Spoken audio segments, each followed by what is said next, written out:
Greetings, folks. You joined me here for another bit of motorcycle maintenance. Today we're doing our rear brake pads. We are doing our rear brake pads and we're upgrading them to the EBC. I don't know, this might be centered or semi-centered pads. I don't know which one. These specific are, I bought them a while ago. But yeah, we're doing our rear brake pads. It should be a very easy, very quick job. I think I'm also going to adjust the height of my rear brake pedal right here. Recently I switched over to the lowered peg mounts by J&S Engineering, and I'll link those in the description. But when I did, the height of my rear brake lever was way too tall. Right now I have to lift my feet so much just to get them over the pad to push down. So I'm gonna try to adjust that. I don't exactly know what I'm gonna be doing. I think there's a few things with these nuts here, and I'm going to have to take this lever off and twist it a little bit to get it on the next spline. And then there's some stuff that I might have to do with the spring here, but that's for a little bit further down the line. We're starting off with the pads. So we go back here. You can see it takes two H6 bolts, and that's about it. Yeah, I set up my tools. Again, it's going to be a super quick job, so don't need much, but let's go over them. Alright, so we got our pads, we got an H6 socket with a little extension and a ratchet, and then just some various pliers that I may or may not need. Alright, so we're starting out with these two. Let's get going. Oh, I forgot to mention, I've also got red thread locker in my toolbox. I'm probably going to use that on these bolts when I put them back in, so thread locker would be useful as well. But let's get to it. Let's get those out and let's get the caliper off.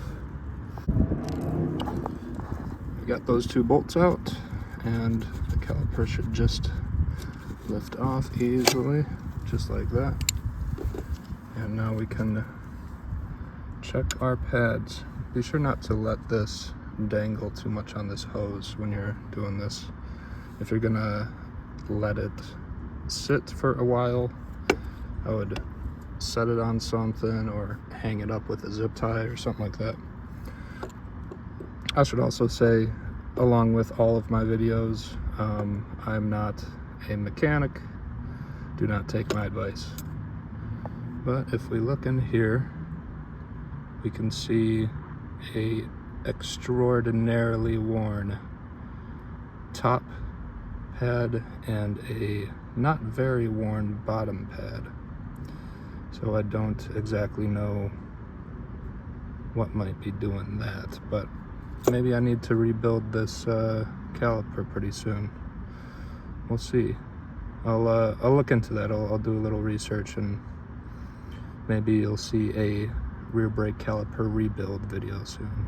But yeah, I don't exactly know how to take these out, so I'm gonna figure that out and I'll get back to you. Okay, I figured it out. So what I ended up doing was holding the caliper sort of like this with both hands on each side, and then I pushed down on this plate here, and that pushed the whole thing down. The bottom pad just fell out, and then the top pad that's got these two little holes here, I just pushed both of those on each side, and the pad sort of like angled down and then fell out. So not too tough. I'm going to open my new pads and I'll throw them on in the reverse order. Although I heard on a video that you might want to do something with this piston here. not totally sure what. Maybe just make sure it's at the right position. I'm gonna look at some videos and see if I'm doing this right, and I'll get back to you. Okay, I just rewatched that video that I was referencing. I'll link it in the description. But the guy just said to make sure that this piston is pushed all the way down, and he used a pair of these kind of pliers, adjustable pliers, and he just sort of like pushed it down like that, like levered it down. But I got my pads out of the packaging, and yeah, take a look at this. I left the red, but take a look at this. See if I can line these up. Maybe like that. I don't know. See how thick that pad is right there? Take a look at that one. Wow. That's even worse. So maybe they were wearing somewhat evenly, and it just looked a little deceptive, or maybe my caliper does need to be rebuilt. It does look a little off that direction.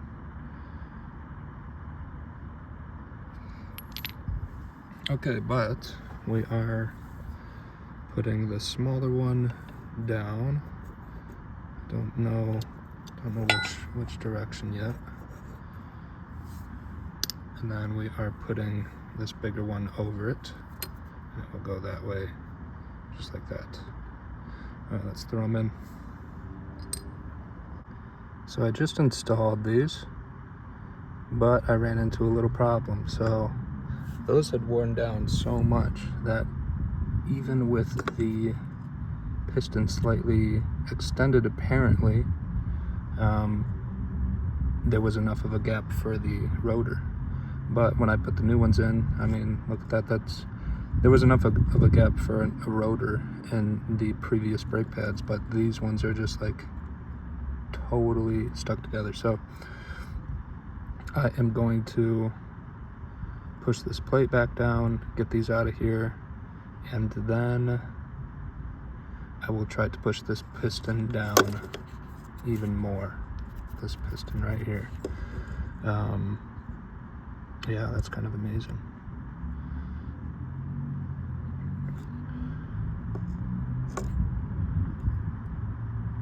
And I thought I wanted to say something else. I don't think I want to say something else. So I will move on to the next scene. Let's do it. Okay, so I got those out of there. And what I ended up doing, I'll set this down.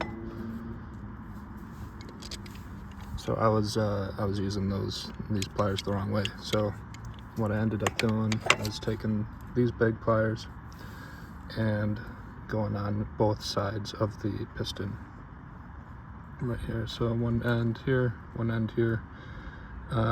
You can lift this plate up and then get underneath it with the other side of the plier and just squeeze it down. But that looks like it should have enough room. I'm gonna throw those new pads in and see if it is. We got them in, and there's a decent space in there. I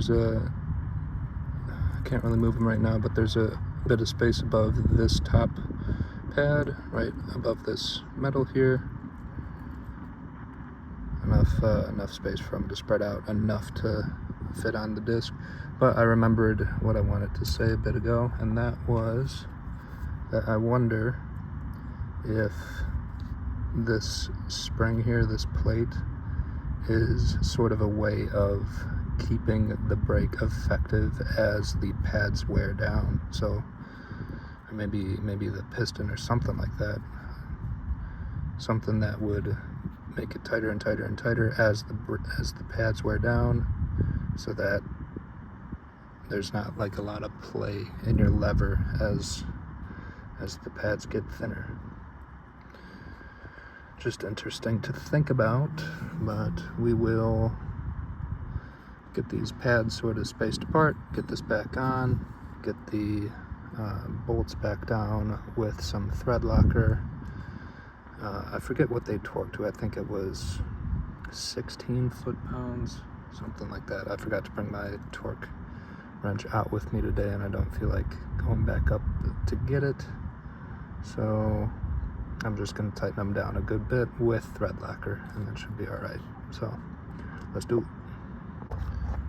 Just got these tightened down, thread locker, and there's that beautiful red in there. Beautiful new red. I love it. These H6s torqued down to 18 foot-pounds. I just looked it up. And now I'm gonna move on to my brake lever, and we'll see if we can do anything with this. I think I might I'll start by taking this spring off, and then I will loosen this bolt here. It's a 10 mil, and then I'll loosen these washers here. I think what I want to do is move this nut up these threads and move this nut up these threads as well, and remove the lever and pitch it down one spline. Excuse me. And that should lower the whole thing down, and then I will extend the spring probably by unwrapping that hook up there and just extending it a little bit. Yeah, I think I'll give that a try, and I'll take you along. So we got it dangling here just off the master cylinder. That little post had a little mark on the top of it corresponding to this mark right there, and that's sort of like the original position. I'm going to be pitching it forward, so this little dot here will be slightly in front of this line when I get it back together. This lever has a little cotter pin here. I'm going to try to pull it out without bending it too much out of shape. I do have some more cotter pins, but again, they're upstairs. I don't want to go get them. So, well, I don't know if I'll have to take that out necessarily.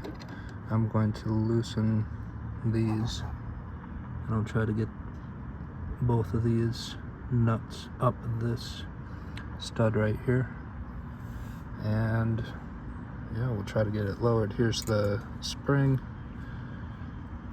I just loosened it right there. Probably going to take it off and loosen it as I need to, but yeah, let's do it. Alright, so this is a little bit funny. This is a 12 millimeter nut. I just moved it up, and then this nut can't be accessed with a wrench. You just have to twist it like that.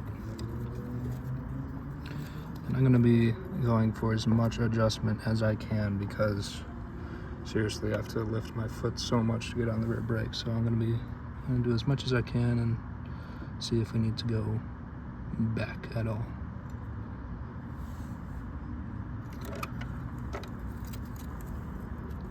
Set that back on.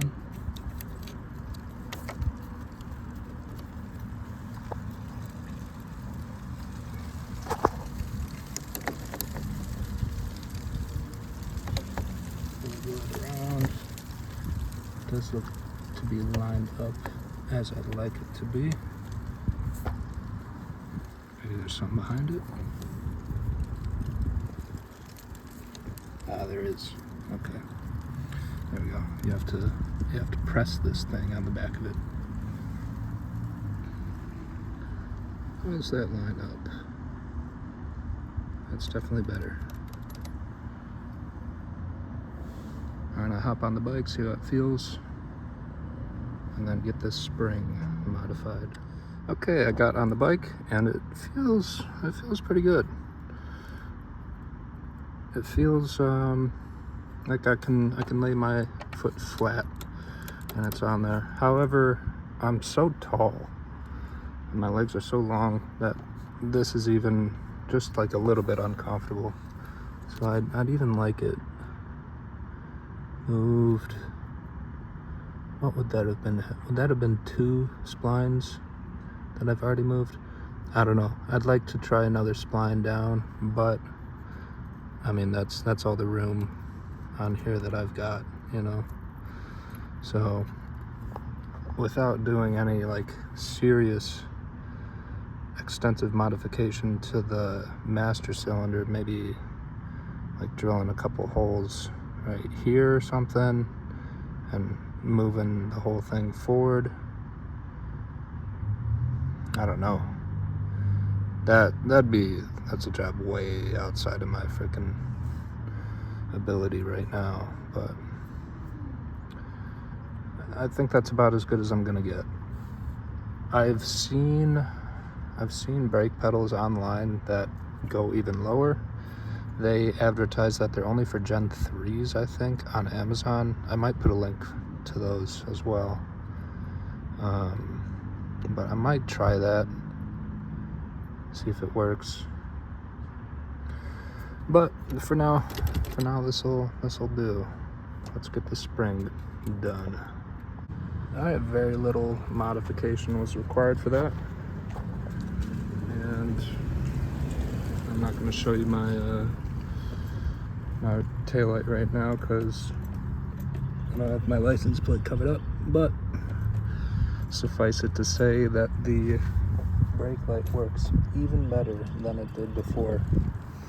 Before, I would have to depress the brake lever like most of the way, even after the brake started to activate, before the brake light came on. And I have a feeling it was because, well, I don't really know why. Because that would all just be controlled right there. I don't know. Now it works better. I'm just grateful for it. So I think that's that. I hope you enjoyed, and I will see you in the next one. Bye-bye. Alright, I just came to a little park to do some editing for this video, and I forgot to mention that I will be breaking in my brake pads by I'll be going to like a parking lot or somewhere where I can go for a while and then stop, and I'll be doing 5 to 10 stops from about 30 to 40 miles per hour all the way down to 0.